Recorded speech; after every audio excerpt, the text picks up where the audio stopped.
spoken, and Dzokhar Tsarnaev will pay with his life for his crimes.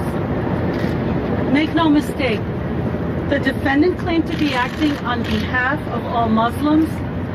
This was not a religious crime, and it certainly does not reflect true Muslim beliefs. It was a political crime designed to intimidate and to coerce the United States. United States Attorney for Massachusetts Carmen Ortiz following the death penalty verdict in the Boston Marathon bombing case. Back in May, Dzokhar Tsarnaev was convicted and sentenced to death for his role in the bombing. With Miranda Khan, I'm J.D. Hayworth. Now his lawyers want a new trial to happen outside of Boston. They claim the trial was tainted by widespread media coverage and publicity. For more insight, we're pleased to welcome back Boston-based criminal defense attorney Geoffrey G. Nathan, who is Skyping in again. Geoffrey, welcome back to Newsmax Prime. Geoffrey, what is the likeliness that Tsarnaev will get a retrial? It's very rare. I mean, in this circumstance, what the defense is saying is, look, there was just so much publicity that in and of itself was prejudicial and impacted our ability to have a fair trial. But the courts have ruled broadly that it was a fair trial. And the fact of the matter is he had his trial. He could have taken the stand and said, look, I didn't do this. I wasn't around. I've been framed. He could have done something. So they're just trying to brum the verdict under the rug as a result of their own mistake of not putting him on the stand. It's probably not going to fly, JD. I don't think it's going to happen. Why now, though? Well, they only have a certain time period in which they can file these appeals that can be almost rejected on paper, to tell you the truth. They're likely to get an oral argument. I think the appeals court judges that had ruled in the favor of the government on the issue of venue have previously said, look, we're not going to flip this even if you come back to us. So they had to do it in a certain time frame, but good luck to them. Geoffrey, during the original trial, you were very critical of the defense attorneys, but if you were sitting on the bench, in your mind, are there legitimate grounds for a retrial? Well, I think they're going to get a full panel. The appeals court's going to look at this thing and say they had a very skilled defense team, even though, you remember, I objected to bringing in a California lawyer to try a case here in federal court in Massachusetts, which has our own local rules that lawyer may not be familiar with. Now, she did have death penalty experience. The whole team had federal death penalty experience. So the bottom line is that although I don't like what they did vis-a-vis not putting Tsarnaev on the stand so he could just, blame somebody else or just say I didn't do it. I mean, for heaven's sakes, what's wrong with that? That's what the system's all about. The jurors want to hear from the defendant. There is a saying, JD, that says if you don't talk, you don't walk. And that's what happened in this circumstance. And now he's going to pay for it with his life. Geoffrey, I want to know if you can kind of explain something a little bit. Tsarnaev's lawyers, the Boston Marathon bombing, they say wasn't a crime of violence. What exactly do they mean by that? Oh, I don't know why they would say that. I mean, of course it was a crime of violence. That's what they planned to do, and it was a political act to a certain extent, but what they wanted to do, they did. They maimed people, they killed people because they felt like it, and they could. And it's going to happen more in this country. We better well get used to it, because that's what we're up to here.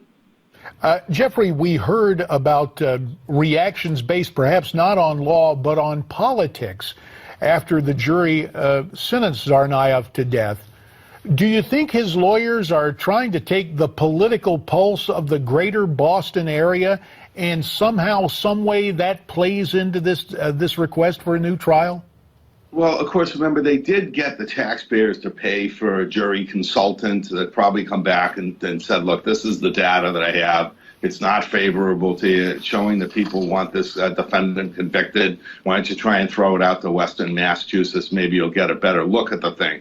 To politicize a case like this, I mean, I always said that the politicians should throw these types of cases to a military tribunal. There should be an act of Congress, of course you know about that should say that these heinous crimes should be tried in a military forum. The Senate tried to do it. There wasn't the political will to do it. Frankly, I think that's part of the problem with our governance. We've got to get it together so that these types of offenses that are tried by a military tribunal and not tying up the entire federal court. Remember, JD, I said that my cases couldn't even get heard, but justice delayed is justice denied. It would have been better if Congress had passed the act that I wanted.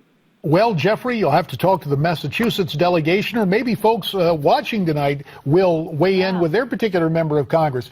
We thank Geoffrey Nathan for his comments. You may have comments of your own on what he had to say, and we would like you to get in touch with us. Here's the best place to do it: newsmaxtv.com/comments. Now, the cap that Donald Trump has been wearing on the campaign trail and at campaign stops, blazing out his Make America Great Again slogan, well, safe to say it's become a sensation. Now you can get your very own Make America Great Again cap, a $25 value, free with this offer. Just pay shipping and handling. Go to newsmax.com/Trump cap or call 1-800-933-8396.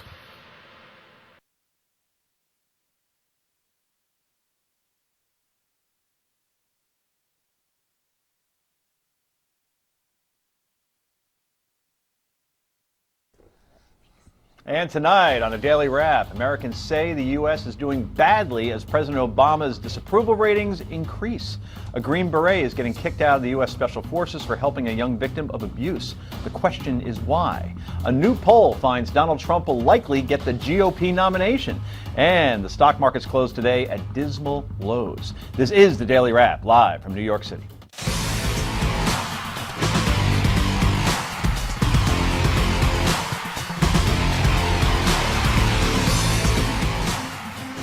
And welcome to the show, everybody. I'm Joe Concha, joined by my co-host Rick Unger. I hope your portfolio is intact. You know, these things, what I want people to remember is that the last time this happened, back in 2008, we all have memories of that, and everybody freaked out, and it ended up, went down to like 8,500. Well, here we are today freaking out about it, but you know what? It went down to 16,000 something. So, folks, relax. Okay, a small correction in Unger's world. Always to comes his back. right. She's the founder and executive director of the Accountability Project, and you'll never guess what her podcast is called. The Accountability Podcast. She is Nomi Kantz, coming on short notice. Thanks so much. We really appreciate it. No problem. Okay, and finally, he's a former FBI special agent, a former Navy SEAL, and currently the president of Continued Services, and he's awfully serious He looks tonight. very serious. I'm doing the Scott today. Walker look. No, your face cannot do Scott You just got to Walker. point at random things. Can't not do even Scott I'm Walker. pretty sure you have Point more your hair bald than spot. Walker. Yeah. Yes, okay, it's You Jonathan don't look Gilliam, like everybody. Deputy Dog either. Okay, let's get right to the Daily Download, please.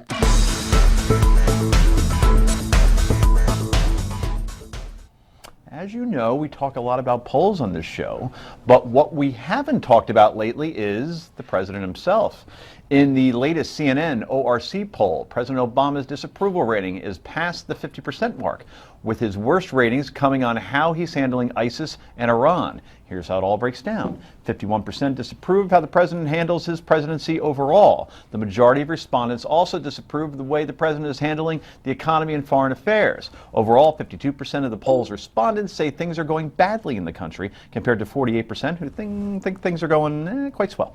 62% disapprove of how the president is handling ISIS, and 60% disapprove of how the president is handling Iran. So, today the White House confirmed that ISIS's second in command, by the way, his name is Fahil Ahmad al-Hilali, household name, has been killed in a U.S. drone strike. I believe that was near Mosul, which is great news. All of that said, with that backdrop, Jonathan Gilliam, are these great polling numbers? Does it say, as one headline did, that the presidency is a failure, or is this just typical politics of half like him, half don't? Well, I think I think if more of the people realize how dismal this failure is and how fast, how the presidency is this in your mind? Well, all these different things that they polled them on, the Iran, Syria or ISIS, these types of things. I think if, those are very technical issues that most people don't know about. Nuclear proliferation, they don't know about how to make a deal, they don't know about the reality of fundamental Islam. They don't know, or they don't care? Well, I would say a vast majority of them don't care, but I think if more people saw that, these are things that are really complete failures. Well, let me count the ways. Let's see. ISIS, fundamental Islam, is spreading worldwide, globally, faster than we can stop it. 8 years. What would be the solution to prevent the fundamental Islam from spreading across the globe? Well, what first could of he all, possibly doing? First of all, you'd have a strategic war plan that encompasses the fight in the Middle East to stop the What does that Islamic mean? movement. What country? It's like, be specific, because if we're going to get into Well, if you details let here. me finish, I will